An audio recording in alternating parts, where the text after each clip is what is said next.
मैं गलती करने ही वाला था। I nearly made a mistake. I nearly made a mistake. हाँ, about to का यूज़ भी कर सकते हैं। I was about to commit a mistake. I was about to make a mistake कर सकते हैं, लेकिन नेटिव जो बोलेगा तेज़ी से वो कहेगा I nearly made a mistake. बस हो ही गई थी मुझसे गलती, यानी I made a mistake, हो ही गई थी मेरी तरफ से, तो मैंने तो कर ही दी थी ना। I nearly made a mistake. तो नैरो एस्केप हो गया हो तो आप बोले I nearly made a mistake. आप वहाँ कैसे पहुँचे? आप वहाँ कैसे पहुँचे जी बनाइए। और मतलब पाकिस्तानी इंग्लिश का ट्रांसलेशन जैसे गुलिस्तान सादी और इस तरह की बुक में आपको मिलता है ना, वो जो फर्स्ट ईयर में लेसन था, बिल्कुल पाकिस्तानी इंग्लिश ट्रांसलेशन है, उससे बच के ज़रा। मैं गलती करने ही वाला था, हो चुका। आप वहाँ कैसे पहुँचे? How did you get there? How did you get there? आप वहाँ कैसे पहुँचते हैं, कैसे जाते हैं? How do you get there? आपके इम्तहान कैसे रहे? यहाँ थे हम। How did your exams go? How did your exams go? आपके इम्तहान कैसे रहे? How did your exams go? आपके इम्तहान कैसे जाते हैं अक्सर? तो how oftenly do your exams go? ठीक है जी। आपके इम्तहान कैसे जाते हैं? How do your exams go? आपके इम्तहान कैसे रहे? हाउ डिड योर एग्ज़ाम्स गो? मुझे ये कहने पे अफसोस है। आई रेग्रेट हैविंग सेड सो। आई रेग्रेट हैविंग सेड सो। मुझे करने पर अफसोस है। आई रेग्रेट हैविंग डन सो। फिर मुझसे गलती से ऐसा हो गया, अब आप अफसोस कर रहे हैं, तो आप क्या कहेंगे? आई रेग्रेट हैविंग डन सो। मुझे ऐसा करने पर अफसोस हुआ, मुझे कहने पर अफसोस हुआ। आई रेग्रेट हैविंग सेड सो। और कुछ भी मतलब आप चेंज कर सकते हैं यहाँ पे आई रेग्रेट लगा के। मुझे जिस बात पर आपको अफसोस हुआ, आई रेग्रेट हैविंग जो भी आपने किया है। सेड कुछ कहा है, कुछ किया है, तो डन आ जाएगा। डू डिड डन, करने की इंग्लिश आ गई। और बताने की कि मुझे अफसोस है कि मैंने बता दिया, हैविंग टोल्ड सो, बता दिया। तो इस तरह आप इसे चेंज कर सकते हैं जनाब। तो लीजिए जी आगे चलते हैं। आई रेग्रेट हैविंग सेड सो। एक स्ट्रक्चर आपके सामने आ गया। हाउ डिड योर एग्ज़ाम्स गो, ये नया स्ट्रक्चर है, अगर तो इसे बिठा लीजिए अपने माइंड में। How did your exams go? How did you get there? I nearly made a mistake. Turn the picture right side. आप जो एक्सप्रेशंस नए लगे हों आप बार बार सुनिएगा और इसे ठीक कर लीजिएगा। ओके जनाब, कनेक्शन फिर से मुझे चेक करना चाहिए क्योंकि ऑनलाइन में इसी तरह एक्टिव होना ही पड़ता है। तो जिस हमारा क्या कहता है जी, हमारे एक्सप्रेशंस हैं ऑब्वियसली। और I wonder if you could tell me. I wonder if you could tell me expression है क्या जी? To ask for information. Information लेने के लिए हैं और मालूमात लेने के लिए हैं। और बहुत ही अहम है, क्लासरूम में आप किसी से कोई इंफॉर्मेशन लेना चाहते हैं, कोई बात लेना चाहते हैं, कोई बात पूछना चाहते हैं उससे। क्लासरूम में, घर में आप किसी से कुछ बोलना पूछना चाहते हैं, या बाहर किसी से कुछ पूछना चाहते हैं, तो बहुत ही अहम। रास्ते में चलते हुए किसी से कुछ पूछना चाहते हैं, तो बहुत अहम एक्सप्रेशन हैं बात शुरू करने के लिए। यूनिवर्सिटी गए हैं, फॉर्म फिलिंग के लिए हिचकिचाहट हो रही है, किसी से कुछ पूछें तो क्या शुरू फ्रेज़ कैसा होना चाहिए जिससे आप शुरू करें? तो बेहतरीन phrase I wonder. I wonder if you could tell me. I wonder if you could tell me. Okay जी। I fear if you could tell me. I wonder if you could tell me. आप मुझे please बताइए। I wonder if someone could tell me. दो लोग अगर बैठे हैं, तीन लोग बैठे हैं, तो आप यूँ कह सकते हैं I wonder if someone could tell me about Einstein. I wonder if someone could tell me about the story of yesterday. या कुछ भी आप बोल सकते हैं, जो भी आपने पूछना उसका शुरू करने के लिए जो फ्रेज़ आप यूज़ करेंगे, I wonder if someone could tell me about, जो भी आपने पूछना है। I wonder if someone could help me, यूँ भी कह सकते हैं I wonder if someone could help me. कोई अगर मेरी मदद आप मांगना चाहते हैं तो आप यूँ कर लें, आई wonder if someone could help me. I wonder if someone could cooperate with me. ऐसे कुछ भी जो भी कहना हो आपने शुरू, आप आई वंडर इफ़ समवन से कर सकते हैं। आई वंडर इफ़ यू से कर सकते हैं अगर एक ही शख्स है सामने। I don't suppose you would know about Einstein, about Leonardo da Vinci, about Picasso, like that. I don't suppose you would know. I don't suppose you know about, जो भी पूछना है आपने उसके बारे में पूछ सकते हैं। Could anyone tell me about, ये हमारा एक्सप्रेशन है जो हम बिलमूम यूज़ करते हैं, लेकिन देखें कैन या ज़्यादा अच्छा लगता है अगर ज़्यादा पोलाइट आपने रहना है। और सबसे जो पोलाइट एक्सप्रेशन है वो है कुड, याद रखिएगा could. Would anyone tell me? about Einstein. Could anyone tell me the time, please? ऐसे पूछ सकते हैं.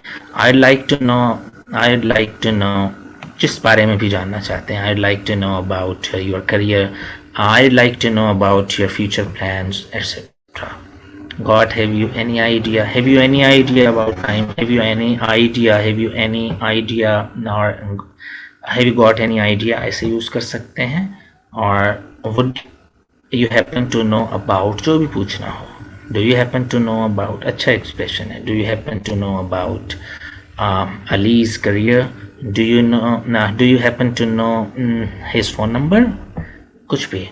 Could you tell me the phone number, the contact number of my teacher, of your teacher? Do you know the phone number of your teacher? Can you tell me the time, please? Can you tell me the time, please? Could you tell me the time, please? More polite one. तो जो आपको अच्छा लगे, जो बर वक्त आ जाए जहन में, और बर वक्त वही आएगा अगर आप इसकी रिटेंशन अच्छी रखेंगे. रिटेंशन अच्छी रखेंगे मतलब अभी अगर अच्छी तरह एब्जॉर्ब कर लेंगे चीज़ें, तो दिल चाहेगा कि मैं इसको स्लाइड को दोबारा देखूं और इसको सीखूं और फिर यूज़ भी करूं इसे ऑब्वियसली. और आपस में आपको ये अपना कोटरी कहते हैं ना उससे, कि हम मिजाज लोगों का एक ग्रुप बना सकते हैं, या मेरे पास भी वो आप बना सकते हैं, डेवलप कर सकते हैं. मैंने ऑफर की लेकिन उसमें फिर इतने रिक्वेस्ट आ गई थी कि मैंने तो सोचा था चले रजिस्ट्रेशन में अगर मैं 500 या कुछ ऐसा सच फी रख लेता हूँ तो कुछ कम लोग आएंगे, लेकिन उसमें भी फिर इतने ज़्यादा आ गए कि वो भी मुझे स्किप करना पड़ा. प्लान बढ़ाना मुझे अच्छा नहीं लग रहा था, तो उसके लिए भी इस वजह से अगर अलग से आप कुछ इस लेसन की प्रैक्टिस करना चाहते हैं और मज़ीद मतलब लिसनिंग और स्पीकिंग को इम्प्रूव करना चाहते हैं, तो ये लोग जो इस वक्त मतलब जो रोटेट होकर लोग आते हैं वो 20 से कम होते हैं. और यानी कोई अब आ गया जैसे कुछ थोड़ा लेट 10 मिनट बाद, कुछ 10 मिनट पहले कुछ काम, फिर कोई एक दिन ना आया 2 दिन, तो वो 20 हैं जो रिवॉल्व हो रहे हैं. इसमें से 8-10 ऐसे लोग हैं जो बिल्कुल रेगुलर हैं, ले रहे हैं, ऑनलाइन ही ले रहे हैं. बाद में तो देखते ही हैं काफ़ी लोग, लेकिन ऑनलाइन जो इस वक्त भी ले रहे हैं वो 8-10 तो होते ही हैं जो बिल्कुल लाजमी है. तो वो अपना बना सकते हैं, ग्रुप अलग से बना सकते हैं मेरे पास, और डेवलप कर सकते हैं अपनी स्किल्स. इतने दिन में ये पता चल जाता है कि कौन जो है वो कंसिस्टेंट है और कौन बस शौक में आता है, और उसके बाद जो है वो बीच ही में हर काम, यही नहीं हर काम वो ये समझता है कि शायद कुछ और आसान होगा, जब वो उसमें जाता है तो हमें मेहनत हर जगह ही करनी पड़ती है, और फिर वो कुछ दिनों ही के मेहमान हर जगह होते हैं, किसी ऑफिस में भी, किसी काम में भी, करियर में भी. तो इसलिए अगर आप मतलब इतने मोटिवेटेड हैं तो हम अलग से एक ग्रुप जो है वो बना सकते हैं जो मोर कंसर्न्ड और सीरियस स्टूडेंट्स हैं उनके लिए. ओके जी, हमारा सेकंड पार्ट था जी जिसमें आपने सीखे expressions to ask for information. Information आपने लेनी हो तो आप क्या क्या यूज़ कर सकते हैं जनाब. The colour of this flower is changing, ऐसे कहेंगे कलर के तब्दील होने को. अगर मध्यम हो रहा है कलर, फेड हो रहा है, फिर हम कहेंगे his color is fading. The color of this cloth fades out. Fade हो जाता है भाई इसका कलर. तो कलर के साथ आप जो वर्ब यूज़ करेंगे, नाउन है कलर, उसके साथ जो वर्ब यूज़ करेंगे नाउन प्लस वर्ब, कि किस नाउन के साथ क्या वर्ब आ सकता है. और बहुत अहम जो नाउन्स हैं जिनके साथ आप लगाएंगे वो मैंने ले लिए हैं. कलर क्या होता है जी? चेंज होता है. कलर चेंजेस और फेड्स है. ओके जी, नेक्स्ट आज एक तो जवेरिया बाज है ना, एक और जवेरिया हमारे पास हैं एक दूसरे कॉलेज से, प्राइवेट कॉलेज की. वो बहुत रेगुलरली मुझे वो भेजती हैं ऑनलाइन, पता नहीं वो नहीं होती, बाद में सुनती हैं लेक्चर और फिर वो मुझे भेजती भी हैं अपना जो स्टोरी मैं कहता हूँ. तो वो 1.5 मिनट की रोज़ाना भेज रही हैं रेगुलरली, और बहुत उम्दा स्टोरी है. इसमें जाने आवाज़ आप तक नहीं आती वरना मैं सुनवा सकता था आपको. चलें, कोई ग्रुप में, जैसे मैंने कहा कि मुझे भी पता है और आपको भी, जो रेगुलर हमारे हैं स्टूडेंट्स, उनके लिए वो मैं ग्रुप में भी शेयर कर सकता हूँ ना चाहें, और फाइवर में जो आप अपनी भी कीजिए ताकि दूसरे लोग कमेंट करें उस पर, कमेंट करके उसका बेहतरीन उसके साथ.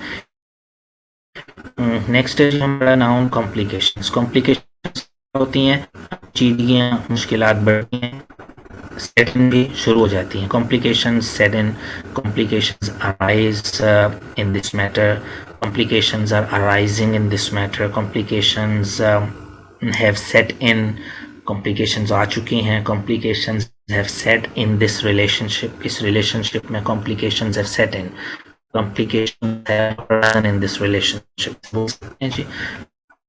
कहते हैं ज़मीर को, ज़मीर आप जागना, ज़मीर का उकसाना, ज़मीर की चुभन, ज़मीर की खलिश, उर्दू में ऐसे बोलते हैं ना हम। तो इंग्लिश में कहेंगे माई कॉन्शियंस इज प्रिकिंग मी, मेरा कॉन्शियंस पे मुझे मतलब सुकून नहीं लेने दे रहा, माई कॉन्शियंस इज प्रिकिंग मी। तो कॉन्शियंस क्या करता है जी, ज़मीर प्रिक्स करता है, स्टर्स करता है, आपको उकसाता है कि कुछ गलत ना करें। कॉन्शियंस क्या करता है, ट्रबल करता है, आपको तकलीफ़ देता है। Conscience troubles me, my conscience troubles me on this mistake or at this wrong, इस ज़्यादती पर। Crowd G forms, crowd form करता है, बनता है, स्कैटर हो जाता है, मुंतशिर हो जाता है, मजमा जो है हुजूम मुंतशिर हो जाता है, ब्रेक्स अप हो जाता है, टूट जाता है, वही स्कैटर्स के मतलब में आता है ब्रेक्स अप पे। तो क्राउड फॉर्म्स, मजमा जमा हो रहा है, ट्रांसफॉर्मिंग, क्राउड जमा हो रहा है, यानी गैदरिंग से ज़्यादा अच्छा क्या करेंगे आप, क्राउड इज फॉर्मिंग। तो क्राउड क्या करता है, फॉर्म करता है। स्कैटर मुंतशिर होता है, क्राउड इज स्कैटरिंग, मजमा हुजूम मुंतशिर हो रहा है। ओके जनाब, what is next, darkness. Okay जनाब, डार्कनेस, तारीकी आ गई, अंधेरा छा रहा है, डार्कनेस इज फॉलिंग, अंधेरा हो रहा है, डार्कनेस इज फॉलिंग। तो डार्कनेस क्या होती है जी, फॉल्स, डार्कनेस फॉल्स। ओके जी, ये थे हमारे एक्सप्रेशंस। रिकैप कर लें जल्दी से।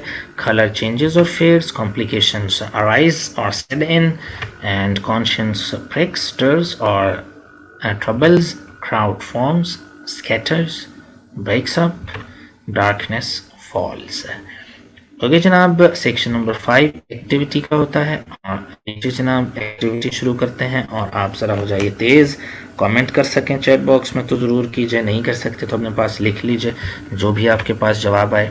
और ये है जी हमारी एक्टिविटी, और ये लें जी टाइम हो गया शुरू आपका। यहाँ रख लेते हैं इसको और टाइम करते हैं जी शुरू। 10 सेकेंड हमारे पास हैं इस एक्टिविटी के। 5 सेकेंड, 6, 7, changeable as weather, ठीक है, as changeable as weather। Time up हो गया, rather तो as changeable as weather। next as 5 seconds, 6, 7, as cheerful as a lark, as cheerful as a lark, she is as cheerful as a lark, as well as crystal, crystal की तरह शफाफ, as clear as crystal. Fine, next, as cunning as, इतनी होशियार, she is as cunning as, लड़कों कह सकते हैं, नहीं कह सकते, कनिंग एज फॉक्स कह सकते हैं जी, नहीं कह सकते। as cunning, he is as cunning as fox। Okay जनाब, लूमड़ की तरह होशियार है, as cunning as fox। Okay जी, last one, as dark as 6 seconds, 7, 8, 9, as dark as pitch, as dark as pitch। घुपंधी पिच, dark outside, बाहर घुपंधी है, बहुत अंधेरा है, pitch dark। जनाब यहाँ तक कोई बात मुकम्मल है हमारी, और इसको करते हैं यहाँ रोकते हैं।